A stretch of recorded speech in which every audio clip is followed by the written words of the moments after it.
Om Swastiastu, saya Ida Ayu KD Mas Utari Dewi, peserta Latsar CPNS Angkatan 2 Kelompok 4 nomor urut 39. Di video kali ini saya akan menjelaskan mengenai kasus pelanggaran etika publik di Indonesia. Pelayanan publik adalah wajah konkret kehadiran negara dalam kehidupan masyarakat sehari-hari. Negara disebutkan hadir jika mampu menyelenggarakan pelayanan publik yang prima, yang cepat, yang profesional, dan berkeadilan. Mewujudkan pelayanan publik yang prima memerlukan ikhtiar yang berkelanjutan, memerlukan transformasi sistem, memerlukan tata kelola, membutuhkan perubahan mindset dan budaya kerja birokrasi kita. Dari budaya senang dilayani menjadi budaya melayani. Kita juga punya kerja besar untuk mengubah model pelayanan birokrasi yang selama ini kaku, terjebak pada hal yang bersifat prosedural, bersifat administratif, dan menjadi pelayanan publik yang menekankan pada kecepatan, inovatif, berorientasi pada hasil. Pelayanan publik adalah segala kegiatan dalam rangka pemenuhan kebutuhan dasar sesuai hak dasar setiap warga negara dan penduduk atas suatu barang, jasa, dan atau pelayanan administrasi yang disediakan oleh penyelenggara pelayanan. Masyarakat sebagai pelanggan memiliki kebutuhan dan harapan pada kinerja penyelenggara pelayanan publik yang profesional. Permasalahan mendasar dalam proses pelayanan publik di Indonesia adalah etika.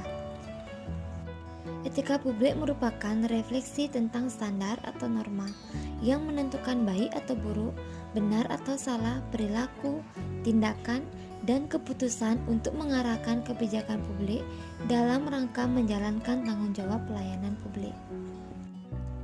Berikut merupakan salah satu contoh kasus pelanggaran etika publik di Indonesia.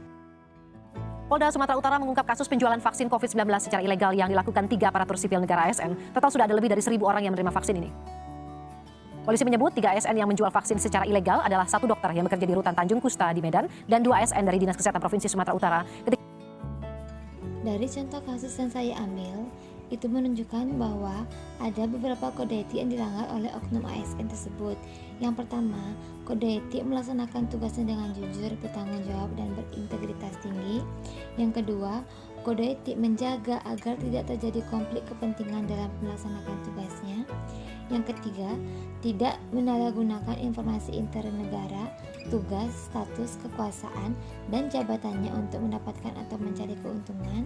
Yang keempat, memegang teguh nilai dasar ASN dan selalu menjaga reputasi dan integritas. Penyebab terjadinya pelanggaran etika publik yaitu kurangnya pemahaman kode etik dan etika publik, penyalahgunaan kekuasaan, aji mumpung karena keperluan pribadi. Dampak yang didapatkan dari hasil perbuatannya yaitu pemberhentian sebagai ASN dengan tidak terhormat, hilangnya rasa percaya keluarga, masyarakat, dan lingkungan, reputasi dan integritas menjadi hancur, membuat malu keluarga, teman, dan lingkungan sekitar, sanksi hukum dan sanksi sosial. Solusi agar pelanggaran etika publik dapat dihindari yaitu kita sebagai seorang ASN harus benar-benar mengabdikan diri pada negara. Kita harus benar-benar siap menjadi pelayan publik yang melayani publik, bukan mencari keuntungan di publik. Kita juga harus memahami kode etik ASN agar dapat bekerja sesuai dengan aturan yang ada. Dan terakhir, kita harus selalu bersyukur agar tidak terus merasa kekurangan sehingga mudah tergiur saat melihat celah untuk berbuat yang tidak baik hanya untuk keuntungan sementara.